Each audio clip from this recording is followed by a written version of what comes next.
The massive Draconian warship Decimator hung in Earth's orbit like a metallic predator, its gleaming hull reflecting the pale blue glow of the planet below.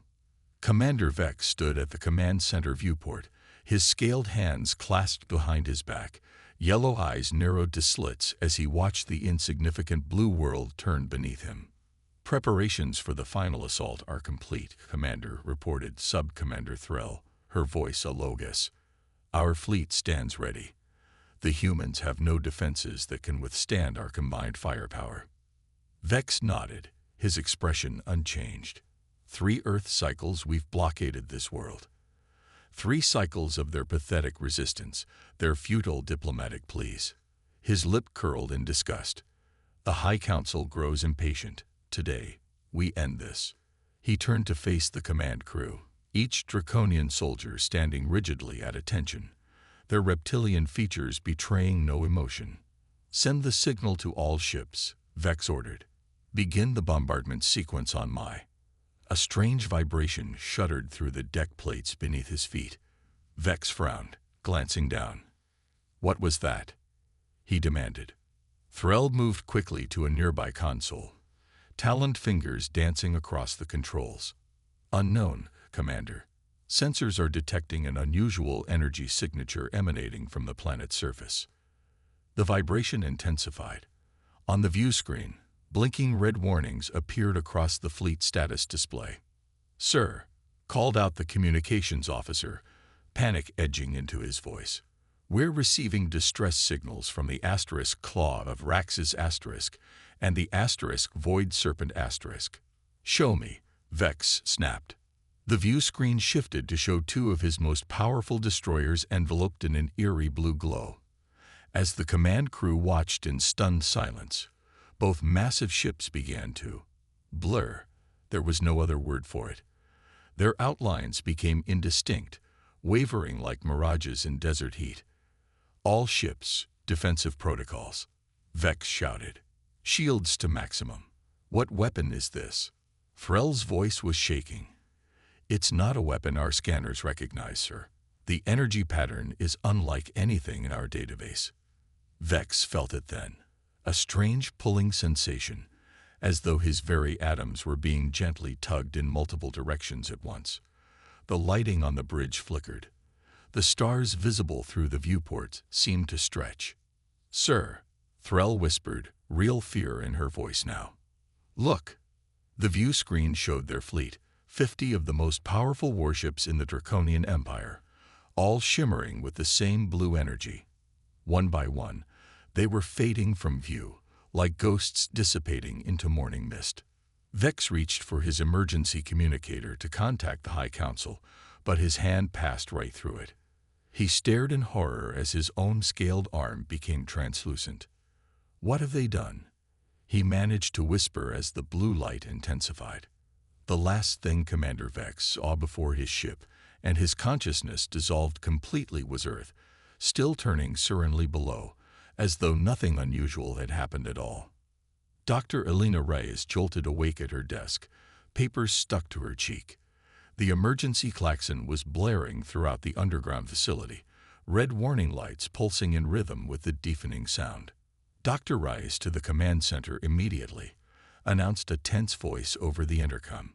"This is not a drill." "Repeat, Dr. Reyes to the command center immediately."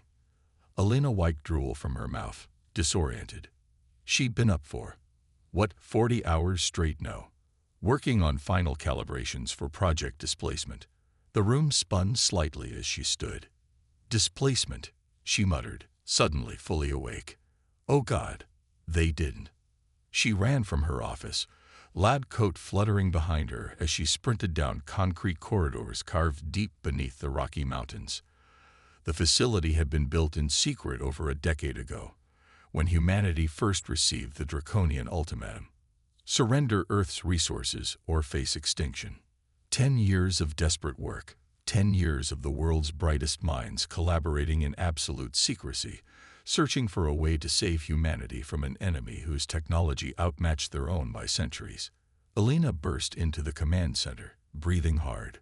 General Hayes stood at the central console, surrounded by military personnel and civilian scientists, all staring up at the massive display screen dominating the wall. "What happened?" Elena demanded. "Tell me you didn't activate displacement without final safety protocols." General Hayes turned to her, his weathered face unreadable. "We had no choice, Doctor. The Draconians moved up their timetable. They were beginning their final attack. But the calibrations weren't complete. The power requirements alone could have."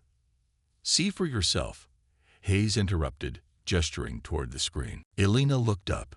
The display showed a real-time view of Earth's orbit, normally cluttered with the menacing shapes of Draconian warships that had been blockading the planet for 3 years.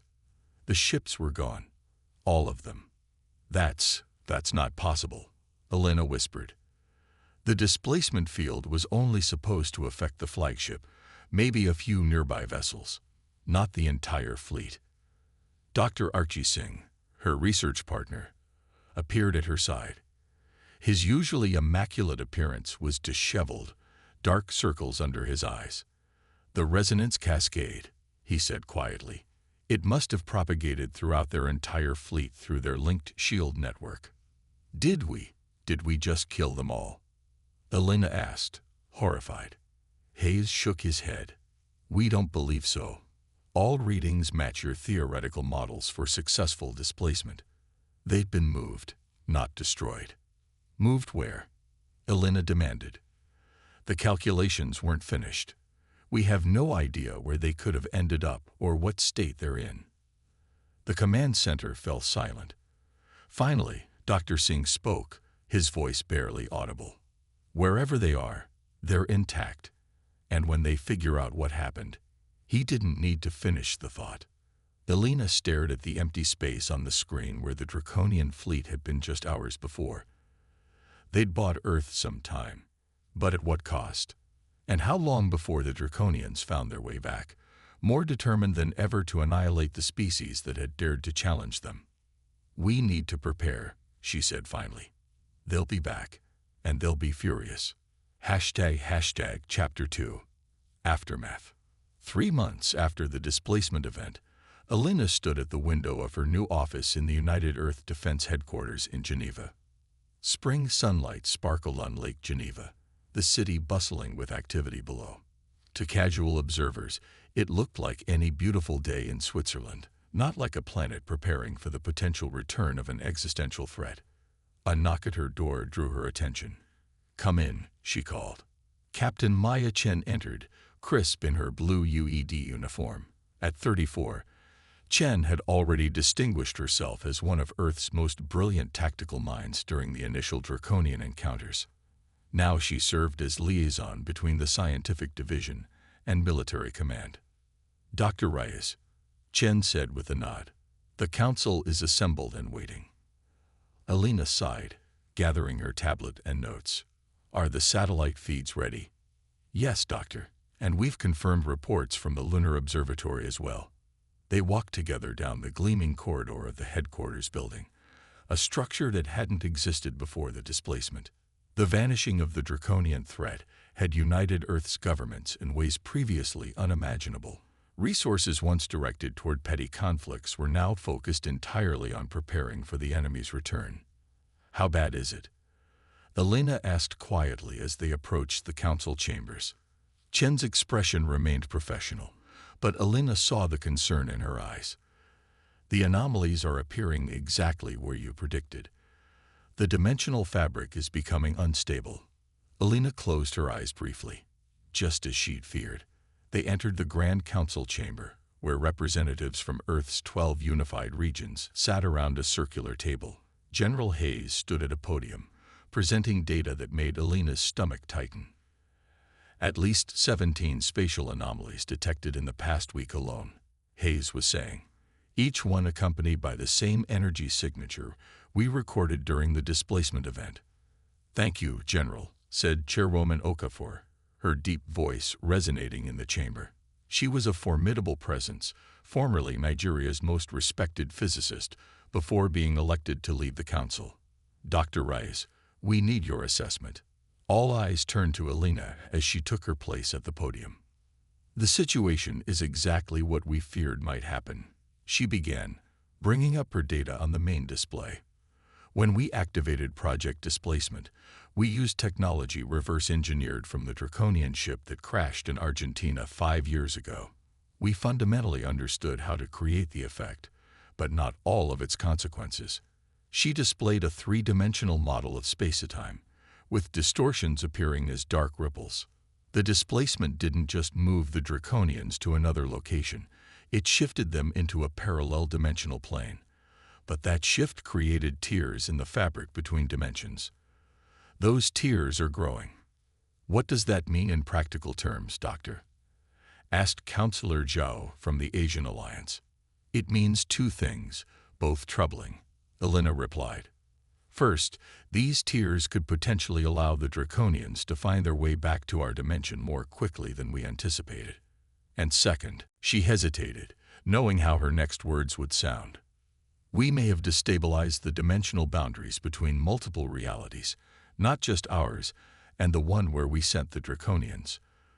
There's evidence suggesting that other things might be finding these tears as well. Murmurs rippled through the council chamber. Chairwoman Okafor leaned forward. Other things, Dr. Reyes. Elena nodded grimly. The Lunar Observatory has captured images of objects emerging briefly from the largest anomalies. Objects that match no known configuration, Draconian, human, or otherwise. She displayed the grainy telescope images on the screen. Shadowy forms, barely visible, with geometries that seemed to shift even as you looked at them. We believe these entities exist naturally in the space between dimensions. By creating these tiers, we've provided them with doorways. The chamber fell silent. Finally, General Hayes spoke. What's your recommendation, Doctor? Elena took a deep breath. We need to understand what we've done, and we need to find a way to repair these tiers before they grow larger. But to do that, we need more information about the space between dimensions. You're not suggesting. Chen began. Yes, Elena said firmly. We need to send a team through one of the stable anomalies, a reconnaissance mission into the dimensional space where we sent the Draconians. The uproar was immediate.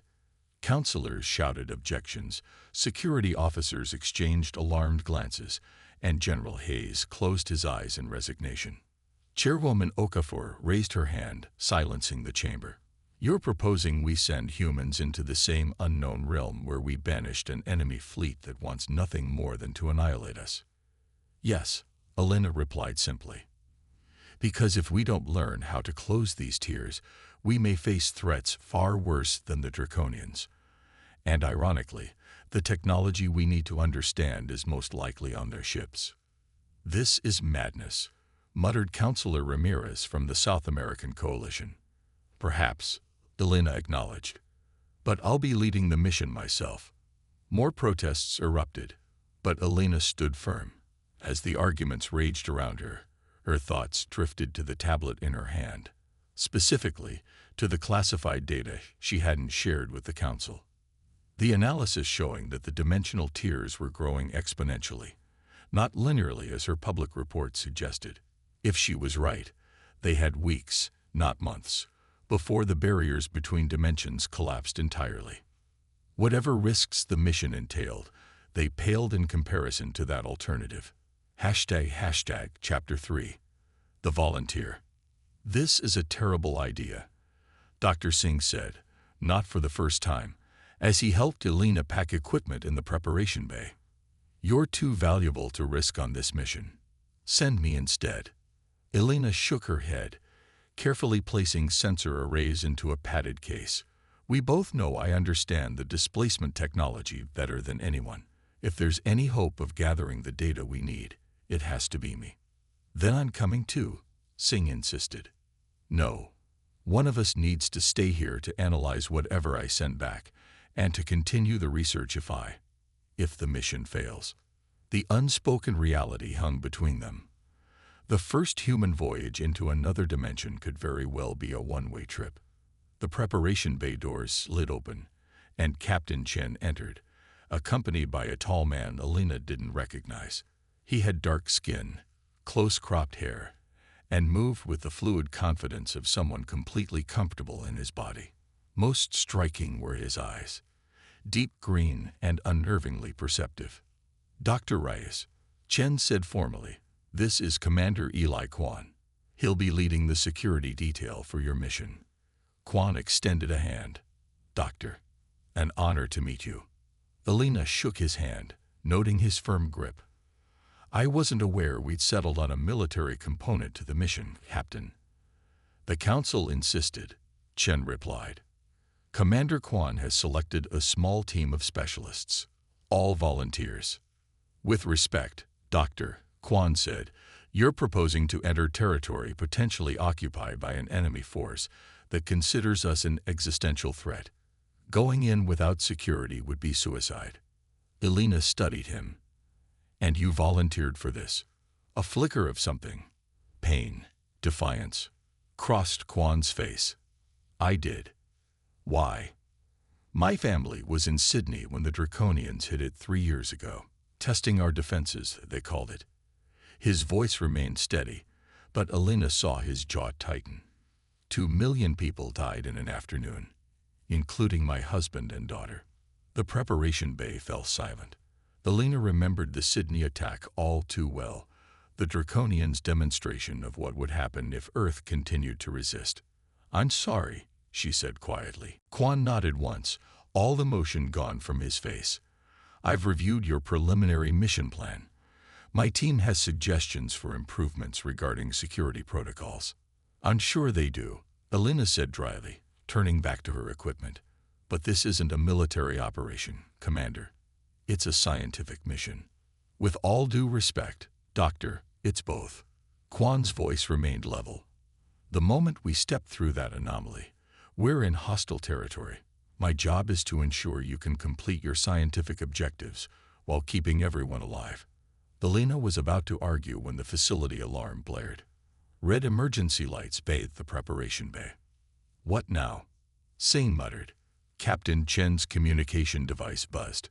She listened intently, her expression growing tense. "We need to get to the command center. Now." "What's happening?" Elena demanded as they hurried through the corridors. "Anomaly Southeast 17 has suddenly increased in size by 300%, Chen replied grimly. "And something's coming through." They burst into the command center to find it in controlled chaos. Technicians called out readings while security personnel moved with purpose.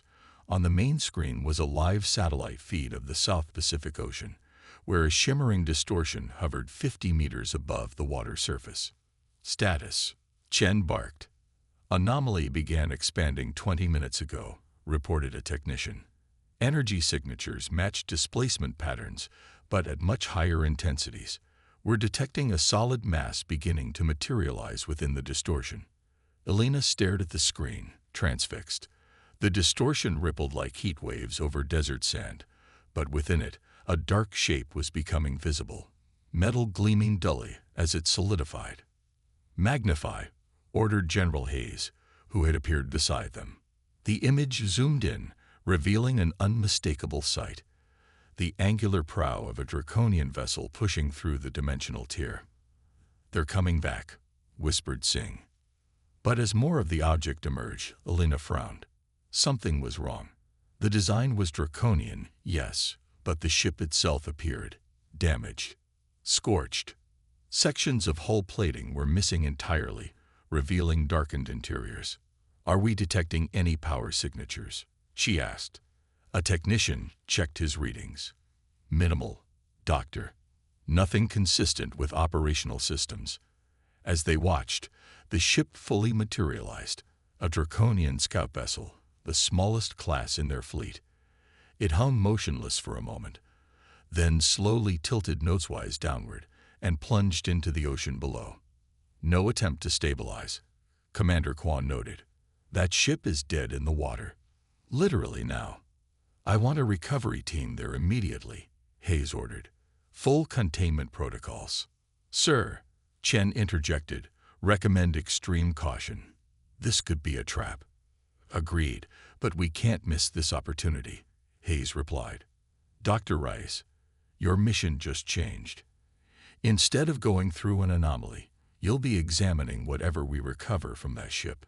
Alina shook her head, eyes still fixed on the screen where ocean waves now rolled over the spot where the ship had sunk. "No, General. This changes nothing.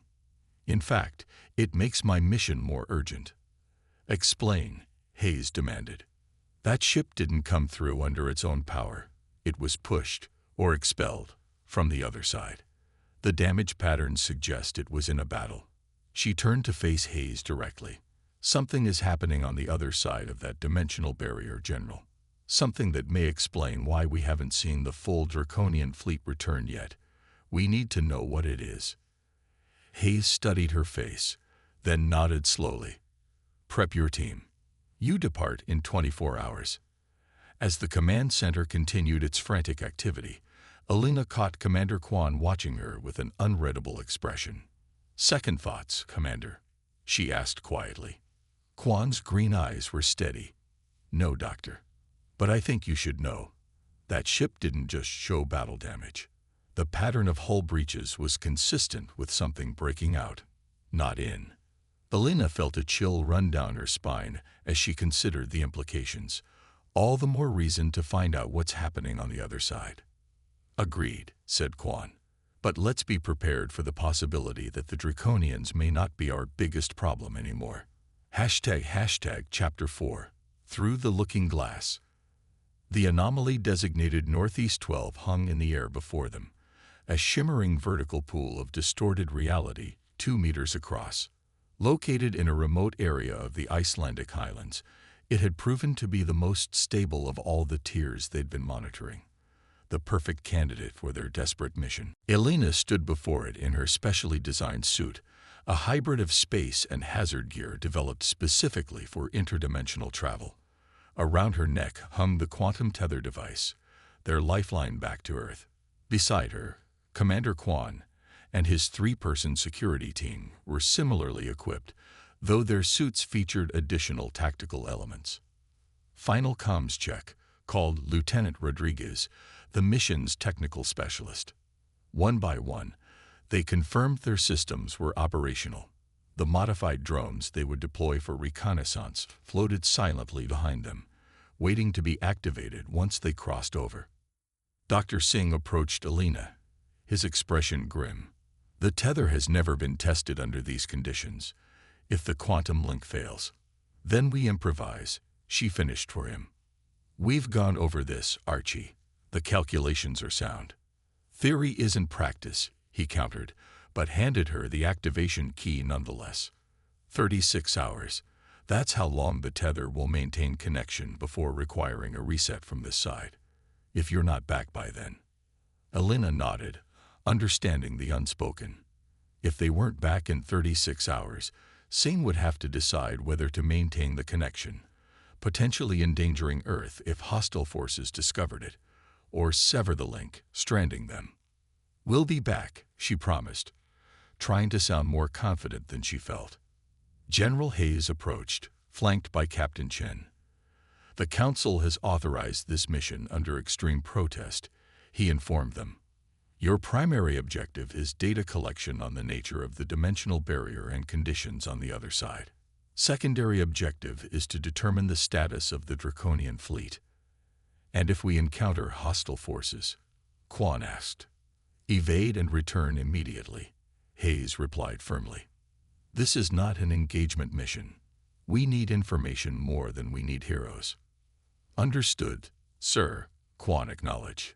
Alina took a deep breath, facing the anomaly again.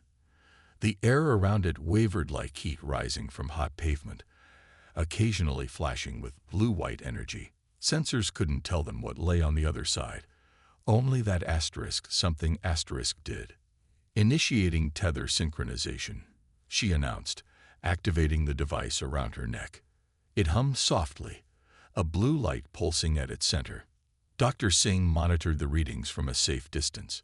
"Quantum entanglement stable. Tether is active." Alina looked at Quan, who nodded once. "Team, activate proximity formation," he ordered. His 3 specialists moved into position around Alina. Sergeant Lai at point, Lieutenant Rodriguez and Corporal Jackson covering the flanks. Commencement of Operation Looking Glass in 5. Elena counted down. 4, 3, 2, 1. She stepped forward into the shimmering distortion, feeling a momentary resistance like pushing through thick gel, then a sensation of every atom in her body being gently pulled apart and reassembled. There was no pain, only an odd disorientation as light and sound seemed to bend around her. Then she was through, stumbling slightly as her boots hit solid ground. "Status check," she gasped, fighting a wave of nausea. One by one, Quan's team responded as they emerged behind her. Everyone had made it. Elena forced herself to focus, to observe their surroundings. They stood on what appeared to be a flat, rocky plain stretching to the horizon. The sky above was not blue, but a deep purple, with swirls of lighter violet where clouds might be. 2 suns hung in that alien sky, one small and white-hot, the other larger and tinting orange. "Atmosphere analysis," she requested. Rodriguez checked his equipment. Primarily nitrogen and oxygen, but with high concentrations of an unknown gas. Radiation levels elevated but within suit tolerances. "This isn't a parallel Earth," Elena murmured, fascinated despite their precarious situation. "The displacement took the Draconians much further than we calculated. This is an entirely different world." "Doctor," called Sergeant Lai, her voice tense. "You need to see this." Elena turned to where Lai was pointing. In the distance, perhaps 5 kilometers away, rose what could only be described as a city, but unlike any human or Draconian construction. Massive crystalline spires twisted impossibly toward the twin suns, connected by gossamer bridges that seemed too delicate to support their own weight. And surrounding the alien metropolis, clearly visible even at this distance, was the Draconian fleet, or what remained of it. The once mighty warships lay scattered across the landscape, many broken into pieces, others apparently intact but dark and lifeless. "Deploy reconnaissance drones," Quan ordered, his voice steady despite the incredible sight. 4 drones activated, rising silently into the air and speeding toward the distant city and the wreckage that surrounded it. "Tether status," Elena asked. Rodriguez checked the readings. "Stable. Signal integrity at 93%. "Begin transmission of preliminary data to Earth," Elena instructed, her scientific mind already cataloging everything around them. She collected soil samples while the drones did their work, discovering microscopic organisms unlike anything in Earth's biology. 20 minutes later, the drones returned with their footage. The team gathered around as Rodriguez displayed the recordings. The images showed the Draconian ships up close, confirming Elena's initial impression. They had been in battle, but not against any recognizable enemy. Massive holes had been torn through armored hulls as if they were paper. Some ships appeared to have been partially dissolved, their metal structures partially transformed into something crystalline. "What could do this?" Jackson whispered. "The Draconians had the most advanced weapons technology we'd ever encountered." "Not weapons," Elena said quietly, studying the patterns of destruction. "This doesn't look like weapons fire.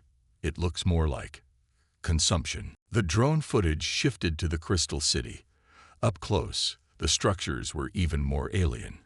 Geometry that seemed to bend in ways that hurt human eyes to follow. And moving among the spires were things.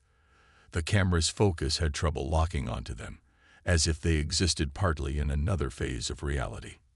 "Can you enhance?" Quan asked. Rodriguez adjusted the settings, and the image stabilized enough to reveal entities unlike anything Earth had encountered. They possessed a vaguely humanoid shape, but seemed composed of interlocking crystalline structures that constantly shifted and reformed. Where a head might be, faceted surfaces reflected light in hypnotic patterns. "They're not biological," Elena breathed. "At least, not as we understand biology. They're silicon-based, or something even more exotic." "Are they the native inhabitants of this world?" Lai asked. Elena shook her head slowly. I don't think this world has inhabitants in the way we understand. I think these entities are this world, in some fundamental way. And I think. She trailed off as new drone footage appeared. It showed the interior of one of the less damaged Draconian ships. Inside was chaos, signs of desperate battle. And on the walls, growing like some terrible crystal fungus, were formations identical to the structures of the city. They're assimilating the ships, she concluded, converting the matter into forms compatible with their own existence. And the crews? Quan asked grimly. The Lena had no answer, but the next footage provided one. A single Draconian survivor, partially transformed, crystal growths protruding from its scaled skin.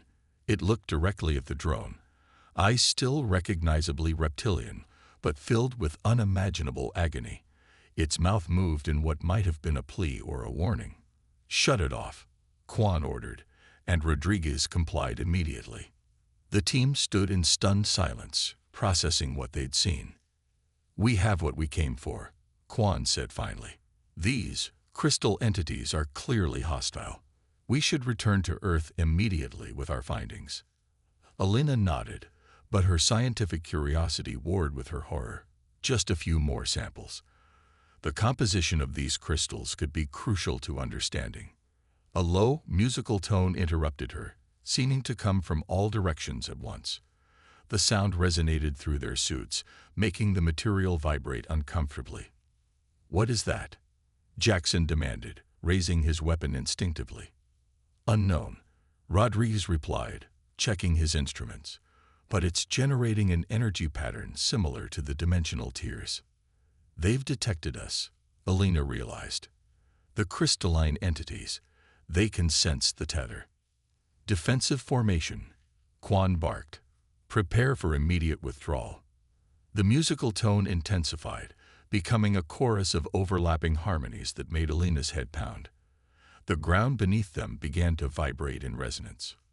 "The tether," Rodriguez shouted. "Something's interfering with the quantum link." Alina checked her own readings and felt ice form in her stomach. The blue light on her tether device was flickering erratically. "They're trying to follow the link back to Earth," she realized with horror. "How do we stop it?" Quan demanded. Alina made a split-second decision. "We need to disrupt their resonance pattern." She began adjusting settings on her tether device. "I'm going to create a counter-frequency. It might stabilize the link long enough for us to get back through." "Might," Lai echoed. "It's either that or cut the tether entirely," Alina replied grimly. "Which would strand us here?" Before Quan could respond, the ground 50 meters from their position began to change. The rocky surface rippled like water, then rose up, forming into a crystalline structure that grew rapidly upward. More formations emerged around it, a forest of crystals sprouting from nothing. "They're coming," Jackson shouted, firing his weapon at the nearest formation. The energy pulses struck the crystal, which absorbed them without damage. "Weapons ineffective," Lai reported tensely. "Doctor, we're out of time," Quan urged. Alina finished her adjustments. The tether device now emitted a high-pitched countertone that partially neutralized the alien harmonics. "The link is stabilizing, but I don't know for how long. We need to go now." "Withdrawal pattern Alpha," Quan ordered. "Doctor in the center." They began moving back toward the anomaly, which was barely visible as a shimmer in the air 20 meters away. The crystal formations continued to grow, spreading outward with increasing speed, cutting off their most direct path. "Alternate route," Quan called, guiding them on a tangent that would still reach the anomaly, but avoid the densest crystal growth. They were 10 meters from the anomaly when Rodriguez cried out. A crystal shard had erupted from the ground directly beneath him, piercing his suit and leg. He fell, and to their horror, the crystal began to grow along the wound, spreading inside the breach in his suit. "Help him," Alina shouted, but Quan held her back. "Jackson, Lai, extract him." The two soldiers grabbed Rodriguez under his arms, pulling him free of the main crystal formation, but the growth on his leg continued to spread rapidly. "It's converting his tissue," Elena realized, watching in horror as Rodriguez's light became increasingly crystalline, the transformation climbing toward his torso. "Cut it off," Rodriguez screamed. "Don't let it spread." Jackson looked to Quan, who gave a grim nod. "Do it." Using his energy blade, Jackson severed Rodriguez's leg above the spreading crystallization. The lieutenant screamed, then fell unconscious as the suit's medical systems activated, pumping emergency sedatives and coagulants into his system. "Get him through the anomaly," Quan ordered. Lai and Jackson dragged the unconscious Rodriguez toward the dimensional tear. The crystal formations were now surrounding them on 3 sides, closing in rapidly. "Go," Quan shouted to Elena. "I'll hold them off." "That's not the plan," she protested. The plan changed. He raised his weapon, firing continuously to slow the crystal advance. "Earth needs this data. Go." Lai and Jackson had already disappeared through the anomaly with Rodriguez. Elena hesitated for one agonizing moment, then ran for the shimmering tear in reality. As she reached it, she glanced back to see Quan backing toward her, still firing. "Commander," she called. He turned and sprinted the final distance as crystal spires erupted from the ground behind him. Elena reached through the anomaly, grabbing his arm and pulling with all her strength as he leaped. They fell backward together through the dimensional barrier, the nauseating sensation of molecular displacement washing over them once more. Then they were sprawling onto the cold Icelandic ground, back on Earth, as medical teams rushed forward. Behind them, the anomaly flared with brilliant light, then contracted violently to half its previous size. "Seal it," Elena gasped. "We need to seal it now." Through the shrinking tear, she could see crystal formations approaching rapidly on the other side. Scientists rushed forward with equipment they'd prepared based on her theoretical models, generating a counter-frequency that destabilized the edges of the anomaly. With a sound like breaking glass, the dimensional tear collapsed in on itself and vanished. Elena lay on her back, staring up at Earth's familiar blue sky, breathing hard. They had escaped. They had their data, but they had also confirmed her worst fear. Earth had not eliminated one enemy by banishing the Draconian fleet. They had inadvertently introduced their world to something far worse. Chapter 5. The Crystal Key. "Absolutely not," General Hayes said for the 3rd time, his face flushed with anger. "We nearly lost you on the last mission, Doctor. And now you want to go back, after what you saw." Elena remained calm, though exhaustion pulled at her every muscle. 3 days had passed since their return from the other dimension. 3 days of debriefings, analysis, and watching Rodriguez fight for his life in the medical bay as doctors studied the crystalline fragments they'd brought back embedded in his severed leg. "I don't want to go back, General," she replied. "But what I want is irrelevant. The fact remains that the tears are continuing to grow. Our stopgap measures are failing, and now we know why." She gestured to the holographic display showing real-time monitoring of all known dimensional anomalies worldwide. 17 were currently active, each slowly but steadily expanding. "The crystal entities are pushing from their side," she continued. "They've discovered a new realm to explore, ours, and they're working to widen the passages. All the more reason to focus all our resources on sealing these tiers permanently," Hayes argued. "Which we cannot do without understanding the fundamental nature of these entities," Elena countered. "The sample we brought back is giving us valuable data, but it's a fragment, barely active. We need more."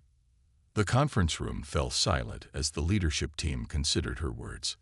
Dr. Singh, still recovering from the shock of nearly losing his research partner, looked torn. Captain Chen's expression was unreadable. Only Commander Quan, standing by the wall with his arm in a sling from injuries sustained during their escape, seemed to understand Elena's reasoning. "Dr. Rice is right," he said quietly. All eyes turned to him. "We went through unprepared last time. We know better now. And we've confirmed that conventional weapons are ineffective against these entities. So you support this suicide mission, Commander?" Hayes asked incredulously. I support gathering the intelligence necessary for humanity's survival, Quan replied evenly. The Draconians were a known quantity, conquerors, but comprehensible. These crystal entities are something else entirely. They don't invade. They transform, and based on what we saw, they can transform an entire world. Elena nodded gratefully at Quan before addressing the room again. There's something else you need to see. She activated another holographic display. This is footage from the recovery operation of the Draconian scout vessel that emerged in the South Pacific. The display showed underwater imagery of divers examining the sunken alien craft. As the camera moved through a breach in the hull, the interior became visible, and with it, the now familiar crystalline growths spreading across walls and equipment. We sealed the ship in a containment chamber, Captain Chen explained. But the crystal formations continue to grow, albeit slowly. They seem to be adapting to our atmosphere and radiation levels. They came through with the ship, Singh realized. Hitchhikers. Yes, Elena confirmed. And if one scout vessel carried enough to establish a foothold, imagine what happens when a larger tear allows more substantial transfer. General Hayes rubbed his temples. What exactly are you proposing, Doctor? A targeted mission. Not exploration this time, but extraction. Elena brought up another display, this one showing her analysis of the crystalline fragments. The entities appear to operate on a collective consciousness model, with larger formations serving as what we might call processing nodes. If we could secure an intact nodal fragment, we might be able to understand their communication methods and potentially disrupt them, Quan added. Every organism, no matter how alien, has vulnerabilities. 2 days, Elena concluded. A small team, in and out. We've identified a smaller anomaly that appears to connect to a different region of the crystal world, one less developed, based on our readings. Lower risk, higher probability of success. Hayes studied the data silently, his military mind weighing options that all seemed dangerous. Finally, he sighed. Captain Chen will oversee preparation of a specialized tactical unit. Command will remain with Quan, assuming medical clears him. They will, Quan said with certainty. I'll begin assembling the equipment immediately, Elena said, relief evident in her voice. As the meeting adjourned, Quan approached Elena in the corridor. That wasn't just about scientific curiosity in there, he said quietly. What aren't you telling the others? Elena glanced around to ensure they were alone. The crystal sample from Rodriguez's leg. It's not dormant like we reported. It's attempting to establish a quantum link back to its origin point. Quan's expression darkened. A beacon. Yes, we're containing the signal for now, but it's getting stronger. If these entities manage to establish a stable connection that bypasses the tiers altogether, then sealing the anomalies won't matter, Quan finished. They'll have another way in. Elena nodded grimly. Exactly why we need to understand how they communicate, so we can make sure all channels are closed permanently. 48 hours later, Elena stood once again before a dimensional tear, this one barely a meter in diameter, and located in a remote area of the Namibian desert. The blazing African sun beat down on the research dome they'd constructed around the anomaly, but inside, environmental controls kept conditions stable. The team was smaller this time, just Elena, Quan, and 2 specialists. Major Yuki Tanaka, an expert in xenobiology who had been studying the crystal fragments, and Dr. Nadim Hassan, Earth's leading quantum physicist after Elena herself. Their equipment was different too. Gone were the exploratory devices, replaced with specialized extraction tools, and a modified containment unit designed to isolate quantum signals. Final checks, Quan ordered, his injured arm now functional thanks to an experimental medical exoskeleton. Tanaka. Status. Containment field is green. The Major reported, her movements efficient as she verified the equipment. Bio-isolation protocols active. Hassan. The quantum physicist finished adjusting his scanner. Quantum dampeners online. If anything tries to establish a link through us, We'll know immediately. Dr. Reyes. Elena took a deep breath, checking her modified tether device. After their last experience, she'd reconfigured it to emit a continuous counter-frequency to the crystal entity's resonance patterns. Ready, she confirmed. Tether is stable. Counter-resonance active. Quan nodded, then activated his comlink. Base, this is Extraction Team. We are go for operation. Confirmed, Extraction Team, came Captain Chen's voice. Your window is 15 minutes. Not a second longer. Understood. Quan looked at each team member in turn. We go through. We secure a sample from a nodal formation. We return immediately. No exploration. No heroics. Clear. They all nodded. With their acknowledgement secured, Quan stepped toward the shimmering anomaly, the air distorting around its edges like heat waves. Initiating crossing in 3, 2, 1. Once again, Elena experienced the disorienting sensation of having her molecules pulled apart and reconstructed as they passed through the dimensional barrier. This time, however, she was more prepared for the effect and recovered quickly as they emerged on the other side. This region of the crystal world was indeed different from their previous landing site. Instead of a rocky plain, they found themselves in what resembled a crystalline forest. Towering formations that might have been trees in another reality, glittering with internal light that pulsed in slow, hypnotic rhythms. Incredible, breathed Dr. Hassan, already taking readings. The crystalline structures here are less developed but more uniform, almost like cultivated growth. Stay focused, Quan reminded him. Tanaka, do you have a fix on a suitable node? The Major swept her specialized scanner in a slow arc. 3 potential candidates within our operational radius. Closest is approximately 200 meters in that direction.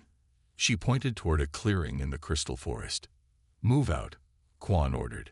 Tight formation, keep your counter-resonance fields overlapping.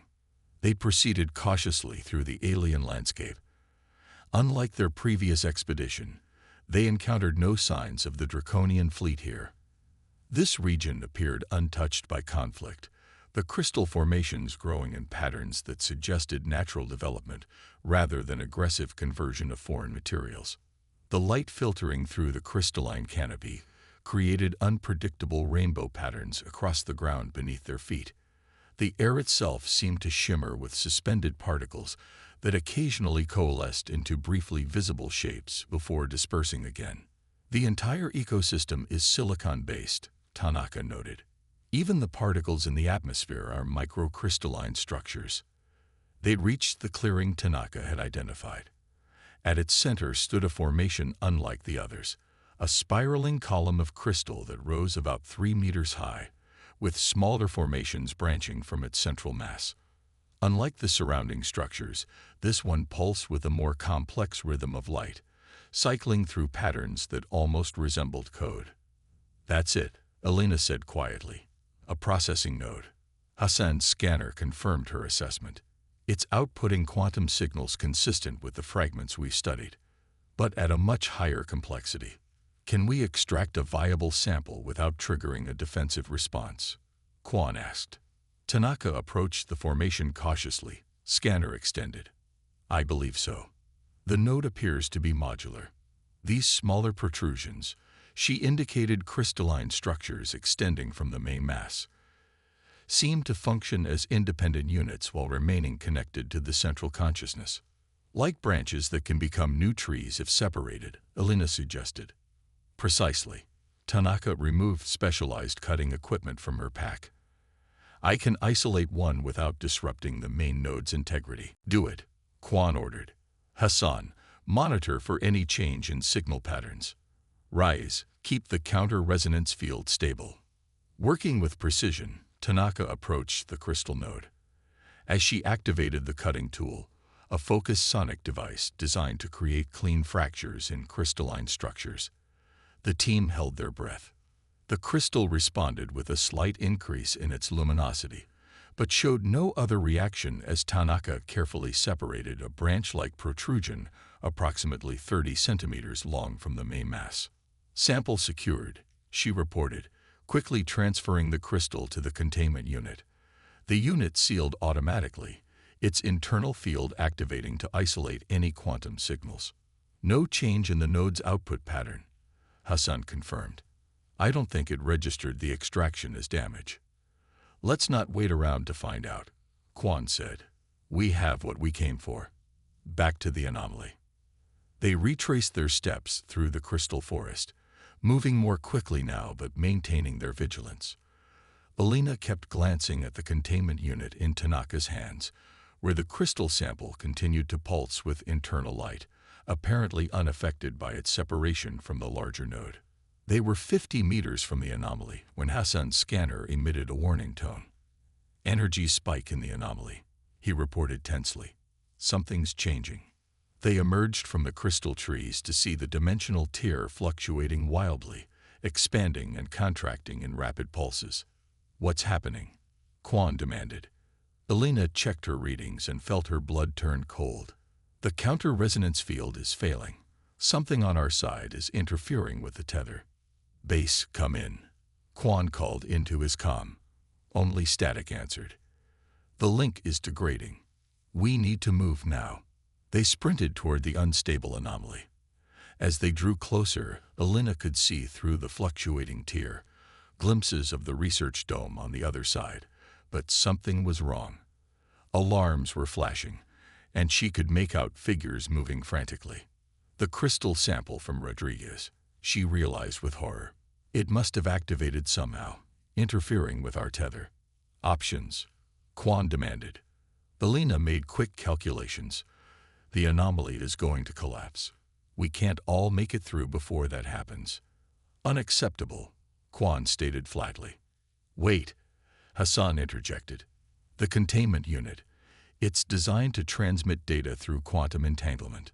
If I reconfigure it to amplify our tether signal instead." "Do it," Quan ordered. Working rapidly, Hassan connected his equipment to both the containment unit and Alina's tether device. The crystal sample inside the unit pulsed brighter as its energies were redirected. "This will stabilize the anomaly," Hassan explained, "but only for a few seconds. We'll need to move fast." "Tanaka, you first with the sample," Quan directed. "Hassan, follow immediately." The Major nodded and dashed toward the anomaly. Containment unit clutched against her chest. As she reached the dimensional tier, she hesitated for just a moment, then pushed through. The anomaly flickered but held. "Your turn," Quan told Hassan. The physicist finished his adjustments. "The link will hold for approximately 5 more seconds after I go through. You two will need to be right behind me." Without waiting for acknowledgement, he ran for the anomaly and disappeared through it. "Go." Quan pushed Alina toward the tier, which was now visibly shrinking despite Hassan's modifications. They sprinted the final distance together. Alina felt the familiar disorientation as she passed through, then stumbled onto the floor of the research dome. She spun around immediately, reaching back through the rapidly contracting tier. Quan was half through when the anomaly collapsed further, seizing around him like a closing iris. He cried out in pain, trapped between dimensions. "Pull him through." Alina screamed. Tanaka and Hassan rushed to help, grabbing Quan's upper body and pulling with all their strength. With a sound like shattering glass, the commander tumbled forward onto the dome floor as the anomaly collapsed completely behind him. But something was wrong. Where his lower left leg should have been was nothing. The dimensional tear had closed through it, severing it as cleanly as a surgeon's laser.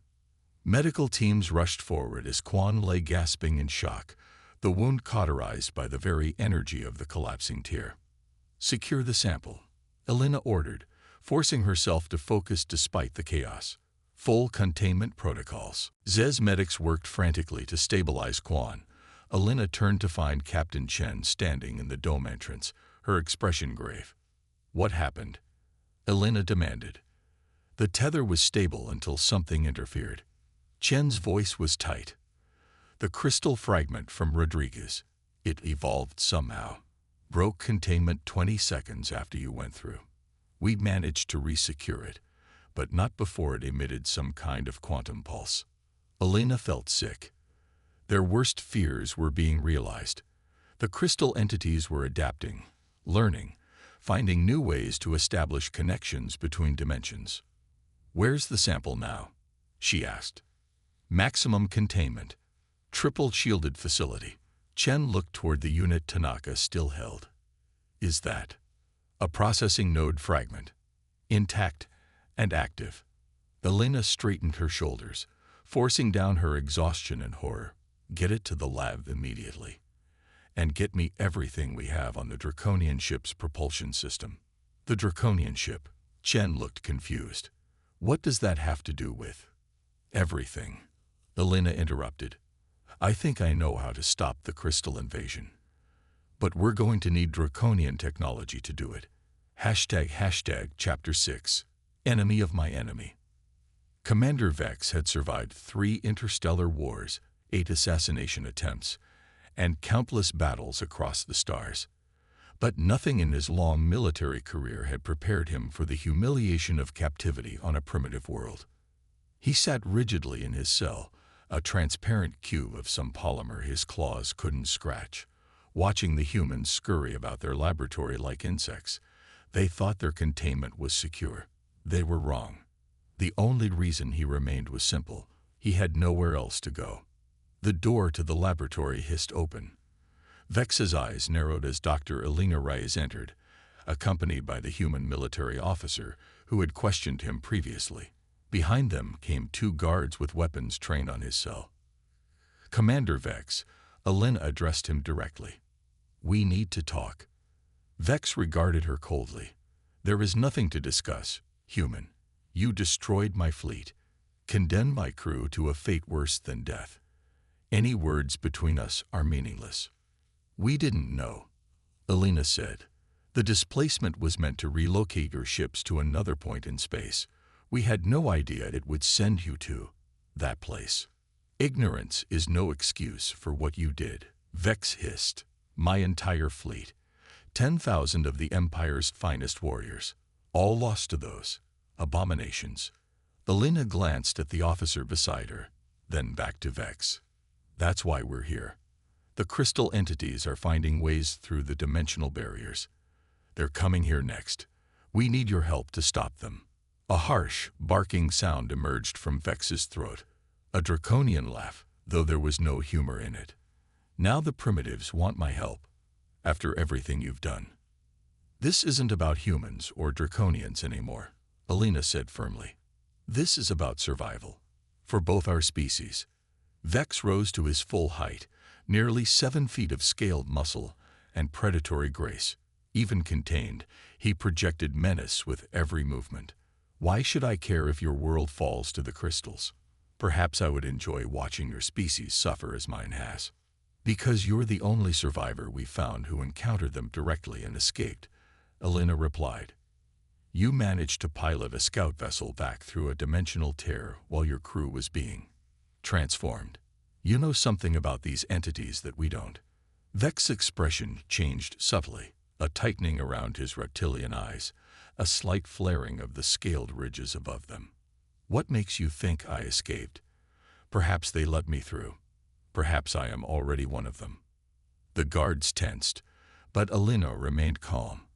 "Our scans show no crystal infection in your physiology, and if you were their agent, they would have given you a more convincing story than open hostility."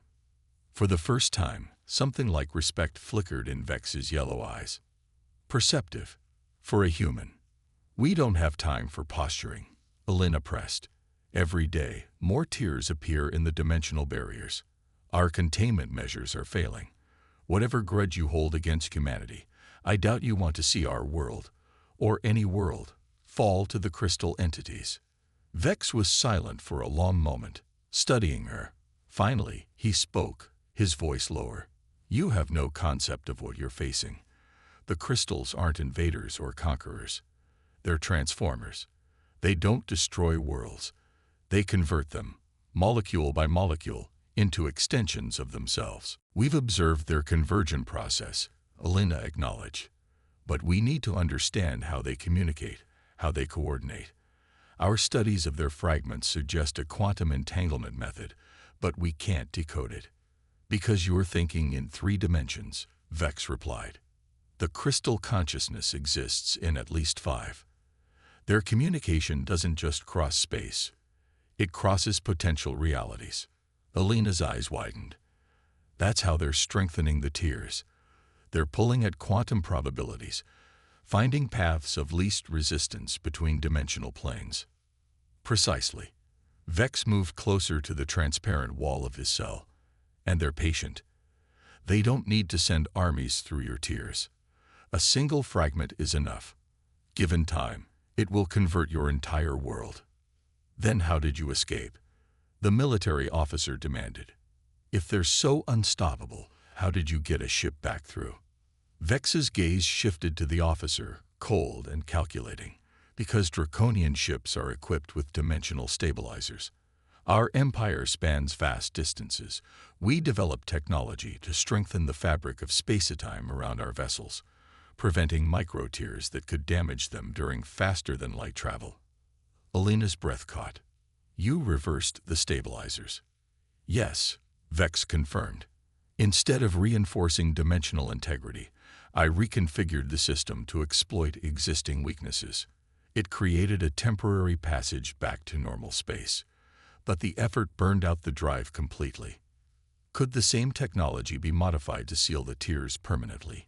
Alina asked, her mind already racing with possibilities. Perhaps, Vex said, but you would need a functioning drive system.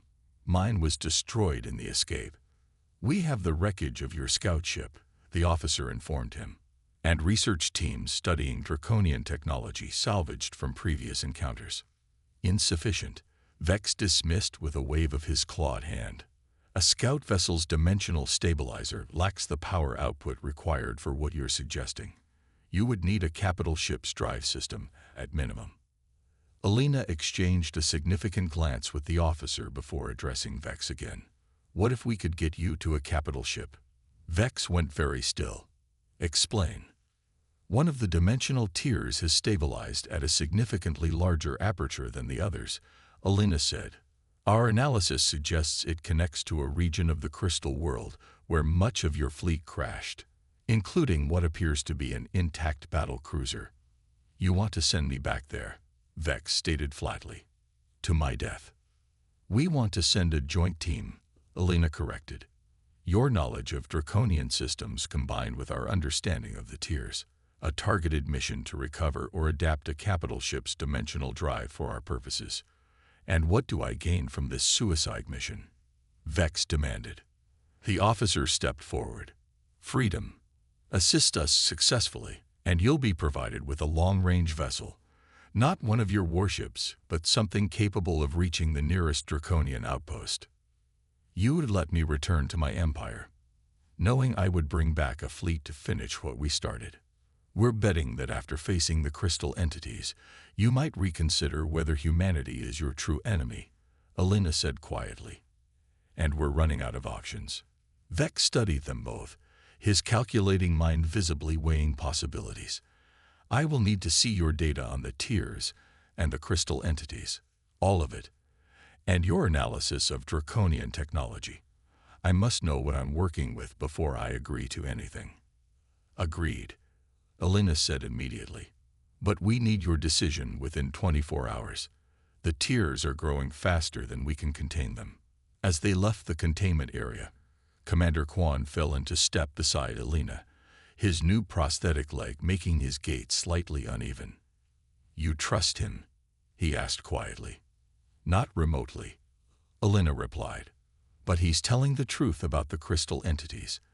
And right now, he's our best chance of developing a defense before they establish a permanent foothold here.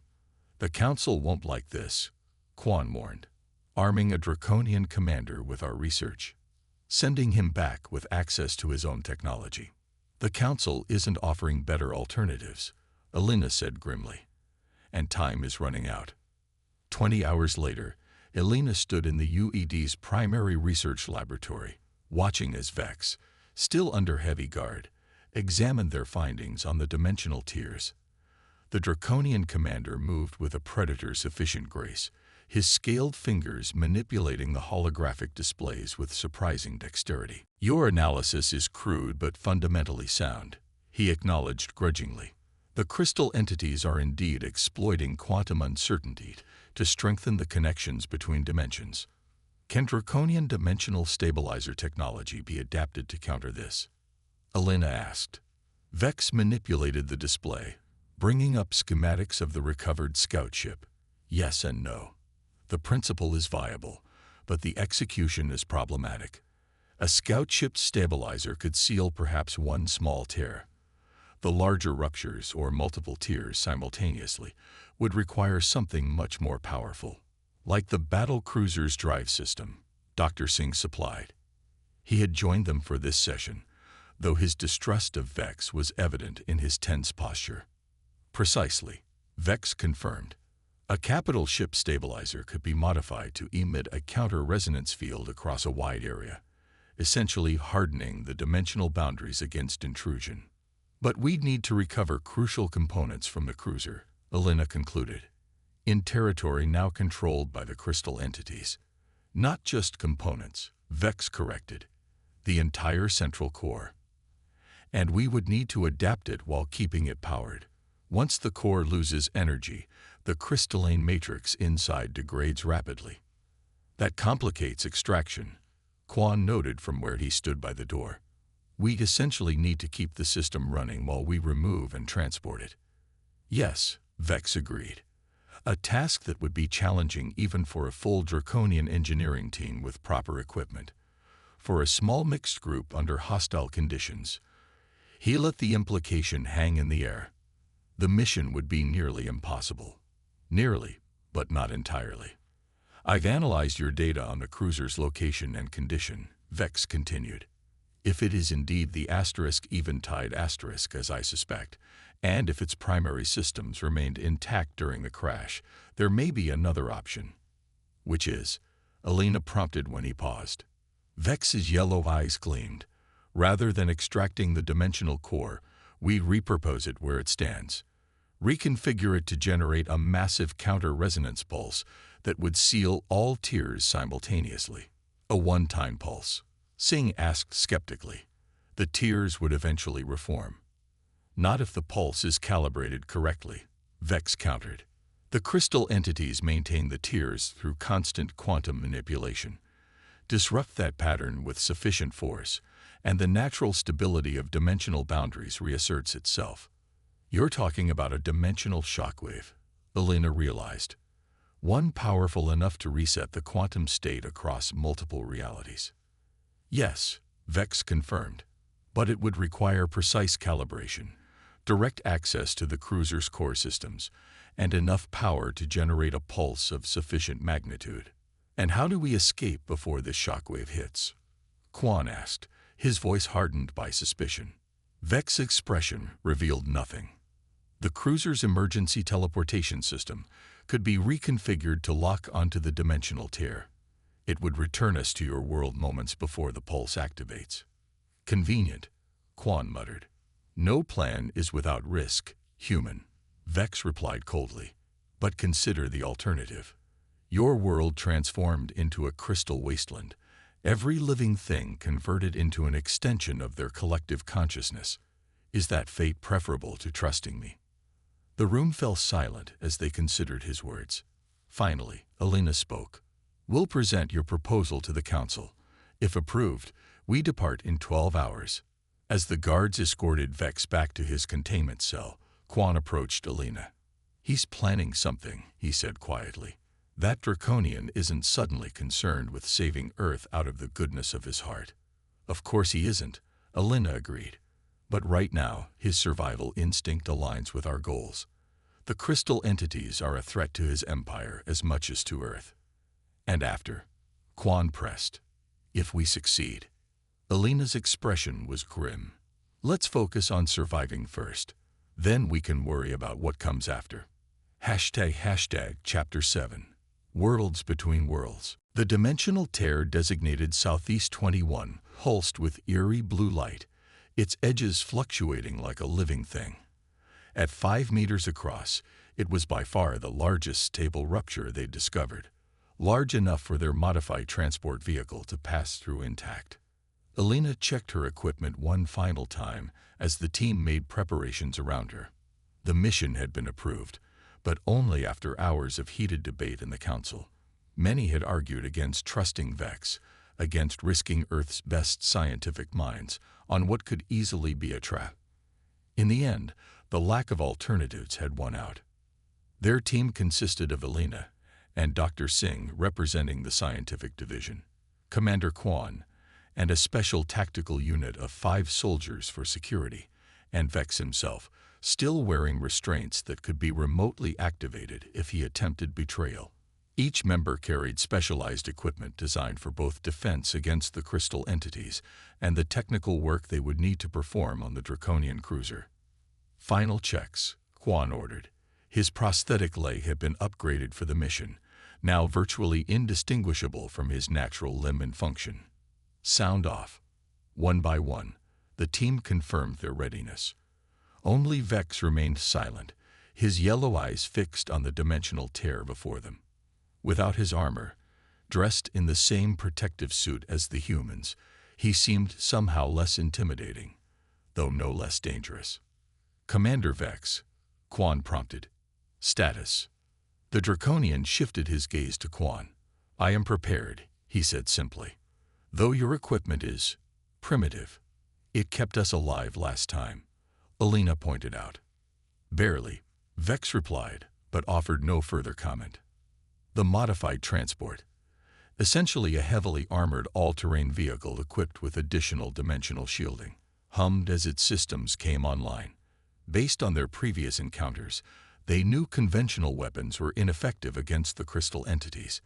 Instead, they carried sonic disruptors that could temporarily shatter crystalline structures, buying them time to move if necessary. Dimensional tether active, Dr. Singh reported from his position at the vehicle's control panel. Counter-resonance field stable. Elena took her seat next to him. Unlike previous missions, they weren't relying solely on personal tethers this time. The vehicle itself generated a dimensional anchor field that would maintain their connection to Earth. Initiating crossing in 3, 2, 1. Singh activated the transport's drive. The vehicle moved forward slowly into the shimmering tear. Elena felt the now familiar disorientation as they passed between dimensions, though the transport's shielding muted the effect considerably. The world outside the viewports blurred, stretched, then reformed into an alien landscape. They had arrived on the crystal world. The scene before them was both beautiful and terrifying. They had emerged onto what appeared to be a vast plateau, its surface a mosaic of crystalline formations in various stages of growth. In the distance rose the twisted spires of a crystal city, similar to what they'd seen during their first expedition, but more extensive, more developed. And scattered across the landscape, partially embedded in the crystalline surface, lay the broken remains of the Draconian fleet. Most vessels were barely recognizable, their hulls overtaken by crystal growths that had transformed once metallic surfaces into glittering extensions of the world itself. But one ship remained largely intact, a massive battle cruiser that had crashed at an angle, its bow buried in the crystal surface while its stern rose nearly 100 meters into the air. Unlike the other vessels, this one showed minimal crystal conversion, suggesting its defensive systems had remained operational even after the crash. The Eventide asterisk, Vex confirmed, a complex emotion flickering across his reptilian features. Her automated defenses must have held the crystal entities at bay, at least partially. That's our target, Elena said unnecessarily. Sensors showing a clear path along the eastern approach. Minimal crystal activity in that sector. Proceed with caution, Kwan ordered. Maintain maximum counter-resonance field strength at all times. The transport moved forward across the crystal plane, its specialized treads designed to provide traction on the slick surface. As they approached the crashed cruiser, Elena monitored the sensor readings with growing concern. The crystal formations are more active here than in the areas we previously explored, she noted. The patterns are more complex, more organized. They're evolving, Singh agreed grimly, adapting to our counter-resonance technology. The fields aren't disrupting them as effectively as before. Vex leaned forward, studying the readings with narrowed eyes. They're learning from each incursion. Each time you've entered their domain, they've absorbed new information, new patterns to assimilate. You're saying we've been helping them understand our technology, Quan realized with horror. Precisely, Vex confirmed. Every probe, every expedition provides them with more data, more patterns to incorporate into their collective consciousness. Alina felt a chill run down her spine. Then this mission is even more critical than we thought. We need to seal the tiers permanently before they fully adapt to our countermeasures. They had reached the Eventide Asterisks perimeter. Up close, the Draconian battlecruiser was even more imposing, nearly half a kilometer in length, its dark hull scored by weapon impacts and crash damage. Crystal formations had begun to encroach on its lower sections, climbing the angled hull like parasitic growths. We need to access the engineering section, Vex stated, located in the aft portion of the vessel, approximately 70 meters up from our current position. The main access ramp is inoperable, Quan observed, scanning the hull. We'll need to find another way in. There, Vex indicated a breach in the hull about 20 meters above their position. That rupture leads to a maintenance corridor that connects to the primary transfer tubes. We can reach engineering from there. Quan nodded to his tactical team. Deploy the climbing equipment. Standard breach protocol. The team worked efficiently, securing line launchers to the transport. Within minutes, they had established a climbing route to the hull breach. I will go first, Vex announced. The ship's automated security systems may still be active. They will recognize me as Draconian. Convenient for you if you wanted to trap us outside, Quan remarked. Vex's expression hardened. If I wanted you dead, Commander, I would not need tricks to accomplish it. Enough, Elena interjected. Commander Quan will accompany you, Vex. The rest of us will follow once you've confirmed the route is secure.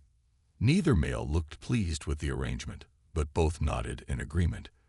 They began their ascent, Quan keeping a wary distance from the Draconian as they climbed toward the hull breach. Elena watched them through binoculars, tension evident in every line of her body. This alliance is held together by desperation, she murmured to Singh. Nothing more.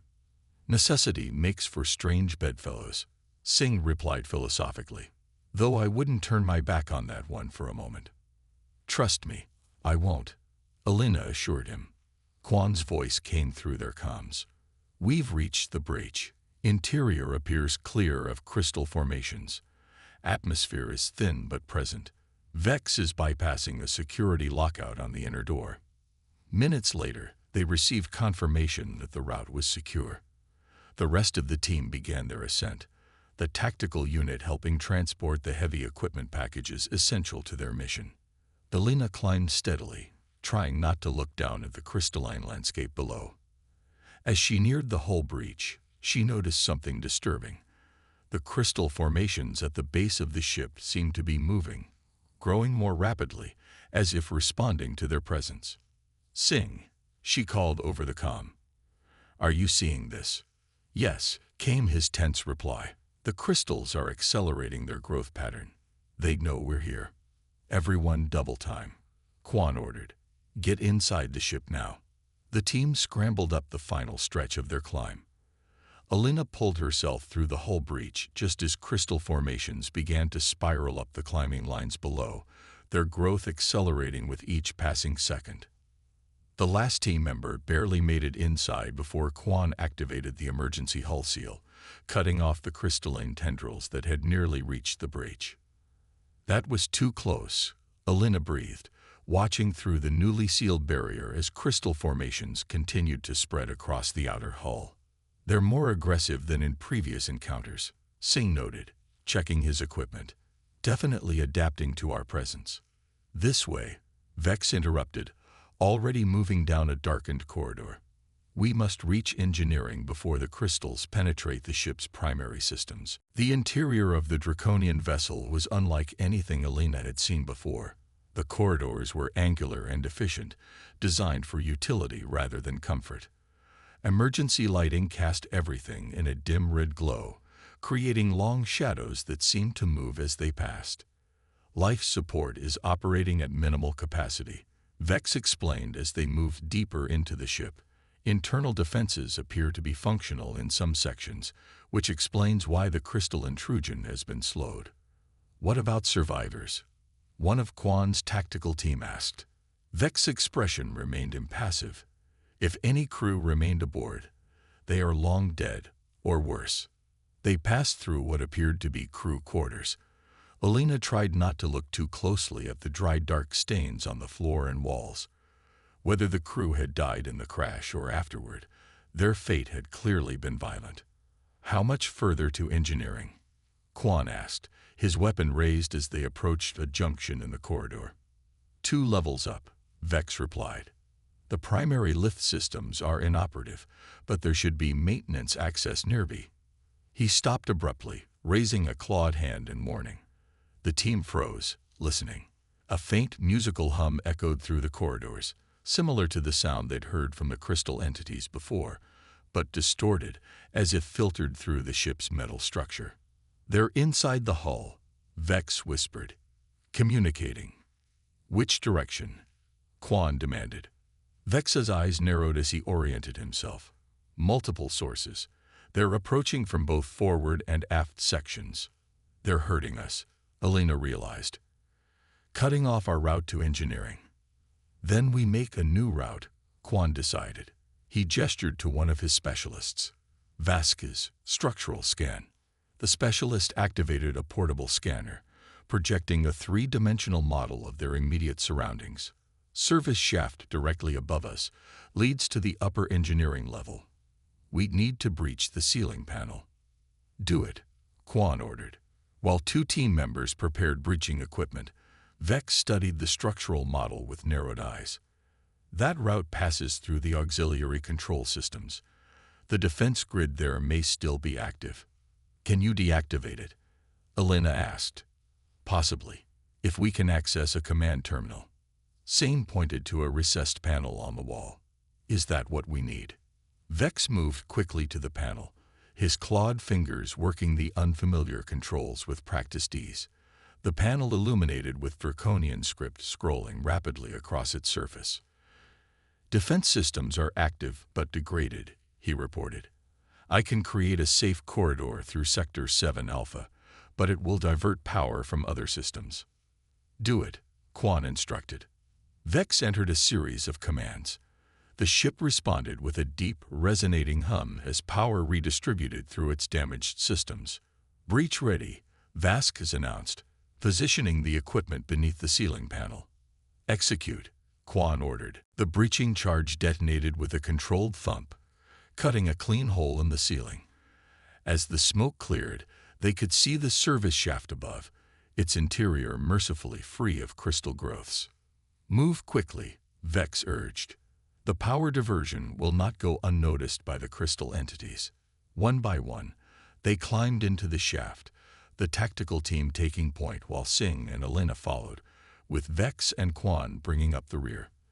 The shaft was narrow, forcing them to climb in single file up a series of access ladders. They had ascended perhaps 20 meters when the ship shuddered around them. Metal groaned as if under immense pressure. What's happening? Alina called down to Vex. The crystal formations are accelerating their integration with the hull, he replied tensely. They're attempting to override the defense systems. Another violent shudder ran through the ship, stronger than the first. Above them, a support strut buckled, sending debris clattering down the shaft. Keep moving, Quan shouted. They climbed faster, ignoring the increasing instability of the structure around them. Alina's arms burned with exertion, her breath coming in ragged gasps as she pushed herself upward. Finally, they'd reached the upper terminus of the shaft. A heavy access panel blocked their path to the engineering level. Stand back, ordered Sergeant Lai, the demolitions expert. She attached a shake charge to the panel's locking mechanism. 3, 2, 1. The charge detonated, blowing the panel open. They emerged into a vast chamber that could only be the Eventide engineering section. Massive power conduits crisscrossed the space, connecting to a central core that pulsed with deep blue energy. Equipment banks lined the walls, their displays flickering with intermittent power. The dimensional stabilizer core, Vex announced, moving immediately toward the central platform. Still operational, but barely. Alina followed him, already unpacking the equipment they'd brought. How long will it take to reconfigure for the counter-resonance pulse? Under ideal conditions, several hours, Vex replied. In our current situation, he left the implication hanging. We don't have several hours, Quan stated, setting up defensive positions at the chamber's access points.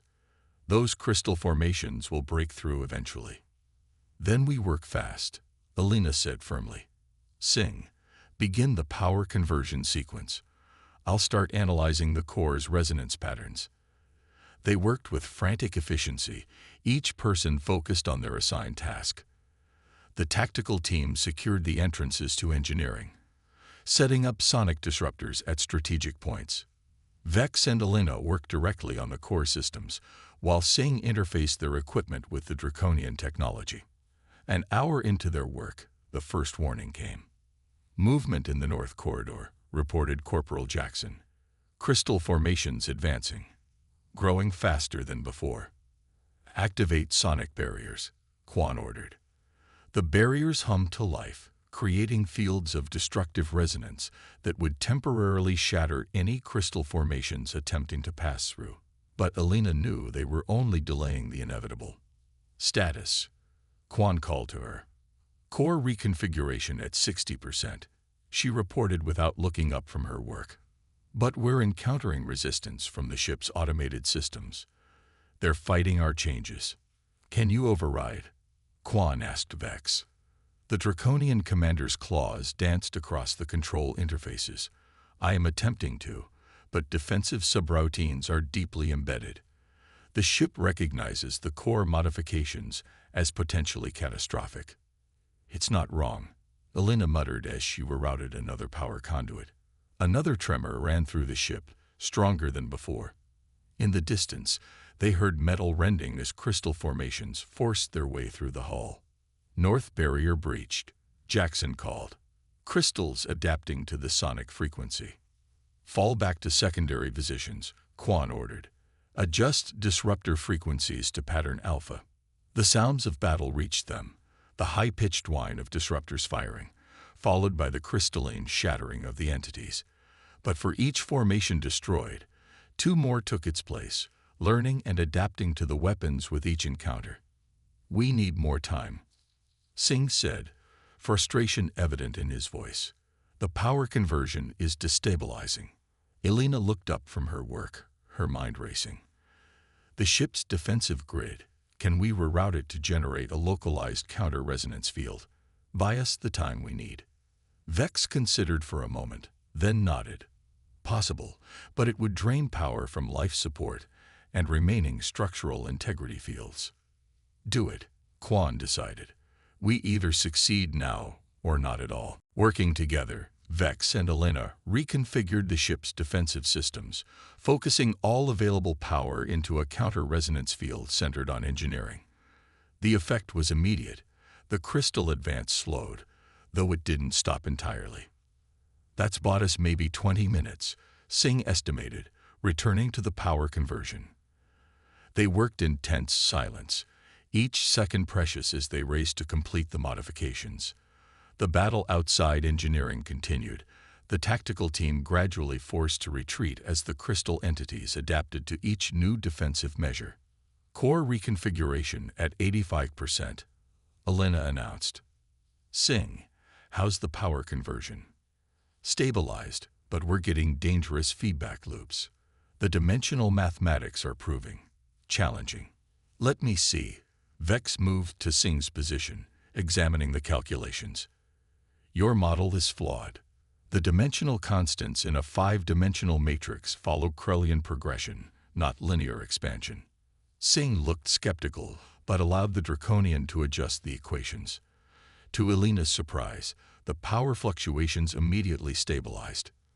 "That's actually correct," Singh admitted grudgingly. "How did you know?" "Dimensional physics is a required subject for all fleet commanders," Vex replied, already returning to his own task. "The Empire spans multiple dimensional planes." "Multiple?" Elena's head snapped up. "You've encountered other dimensions before." "Of course," Vex said, as if this should have been obvious. "Though none quite like this one. Most are simply variants of normal space, parallel realities with different historical outcomes." This new information sent Elena's mind racing with possibilities, but before she could pursue it, Quan called from the perimeter. "We're losing ground. East and south approaches both compromised." The situation was deteriorating rapidly. Through the open doorways, Elena could see crystal formations advancing down the corridors, glittering with internal light that pulsed in complex patterns. The tactical team continued to fall back, their sonic disruptors having less effect with each engagement. "Core reconfiguration at 98%, she reported. "Sing. Power conversion ready, awaiting final calibration." Vex completed his adjustments to the targeting system. The pulse will generate a dimensional shockwave extending across all connected planes. It should seal every tear simultaneously. "Should?" Quan questioned sharply. "In theory," Vex clarified. "This has never been attempted on this scale." A massive tremor shook the ship, nearly knocking them from their feet. Warning signals flashed across the engineering displays. Hull integrity failing. Singh called out, "We're running out of time." "Prepare for final activation," Elena ordered. "Quan, get your team to the teleportation chamber. We're right behind you." The commander hesitated. "You're sure it's working?" "As sure as we can be," Elena replied. "The system is locked onto the dimensional tear coordinates. It should return us to Earth moments before the pulse activates." Quan nodded once, then directed his team toward the adjacent teleportation chamber. As they moved, crystal formations burst through the floor at the east entrance, spreading with frightening speed across the deck plating. "Now, Doctor," Vex urged. Elena entered the final command sequence. The dimensional core pulsed with intensifying blue light, power building as the reconfiguration completed. "Pulse sequence initiated," she announced. "We have 3 minutes until critical activation." They ran for the teleportation chamber, crystal formations spreading behind them with alarming speed. Inside, Quan's team had already taken position on the circular platform. Sane moved immediately to the control console, inputting the final coordinates. "Everyone on the platform," he called. Elena and Vex joined the others. The crystal entities were now visible in the corridor outside, their forms shifting and flowing as they approached the chamber entrance. "Teleportation sequence activated," Singh announced, joining them on the platform. 30 seconds to transport." The chamber hummed with building energy.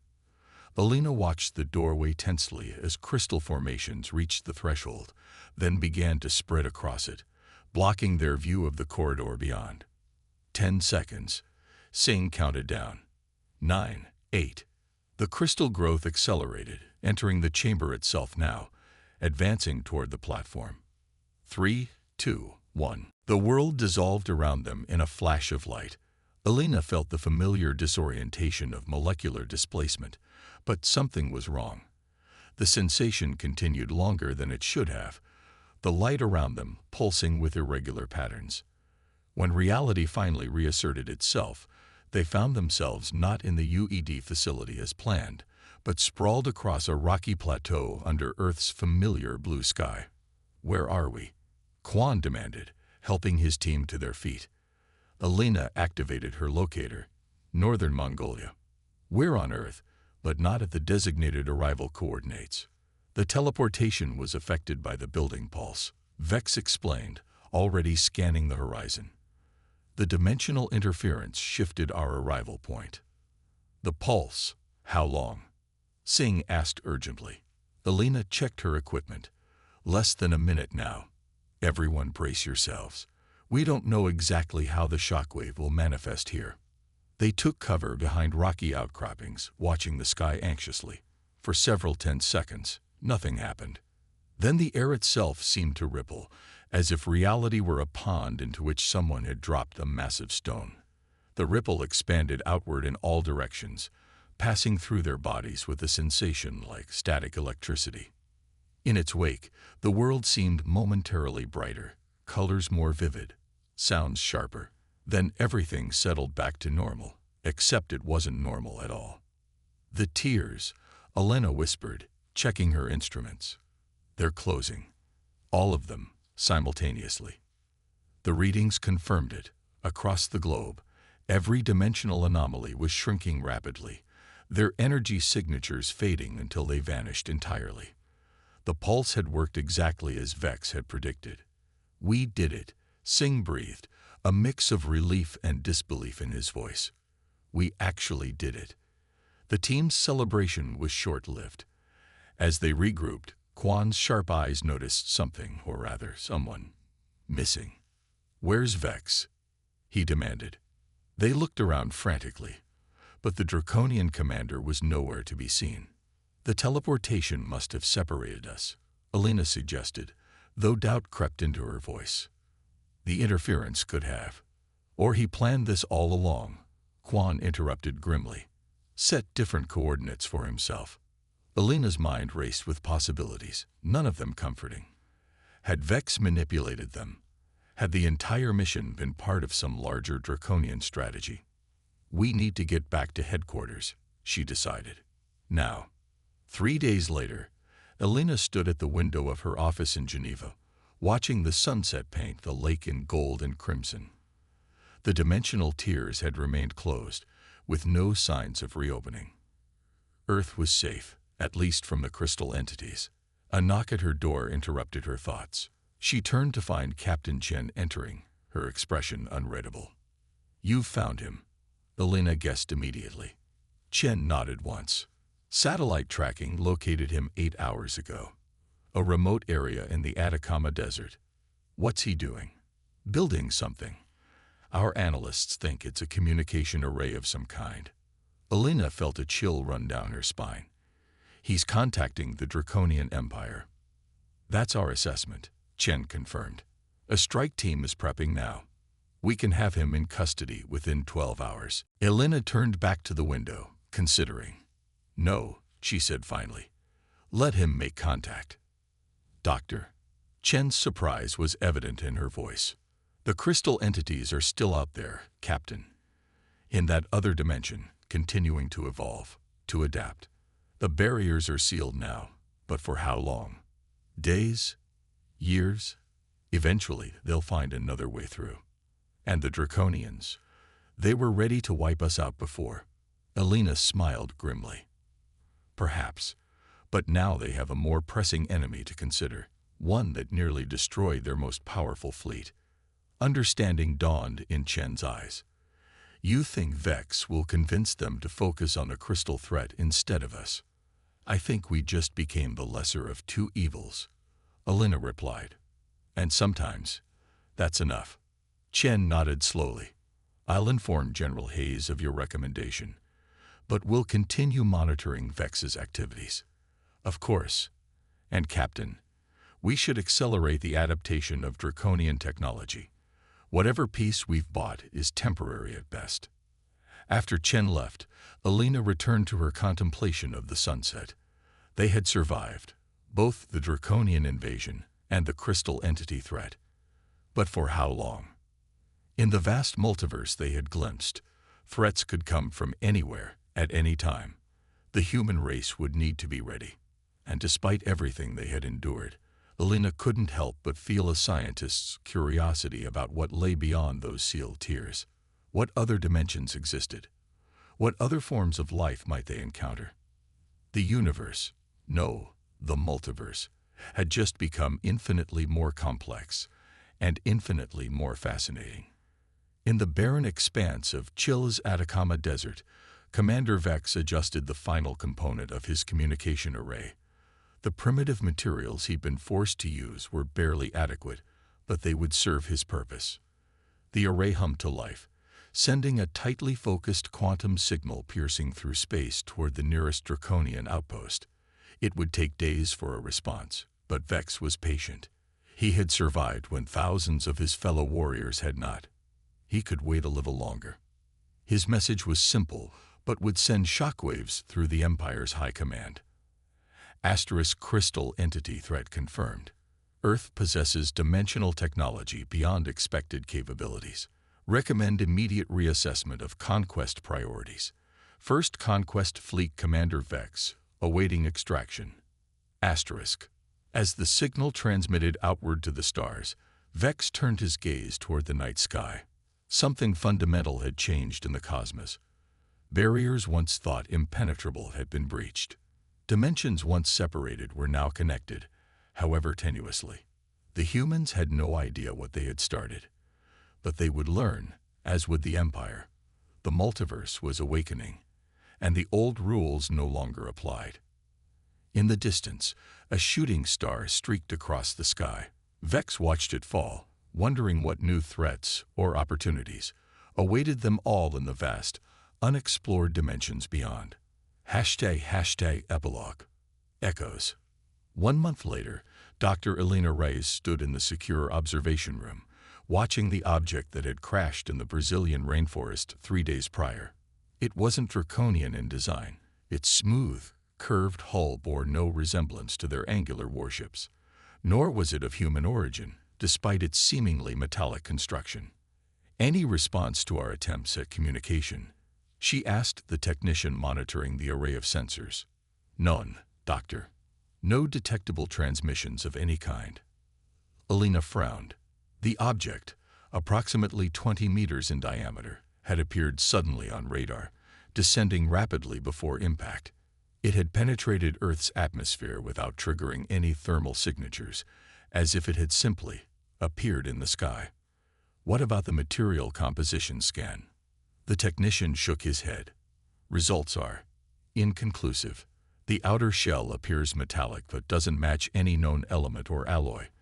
And there's something else. The quantum resonance patterns. He brought up a display showing wave-like patterns that made Elena's breath catch. These look like dimensional tier signatures, she finished for him. But different, more controlled, more deliberate. The observation room door slid open, and Commander Quan entered, now fully recovered from their expedition.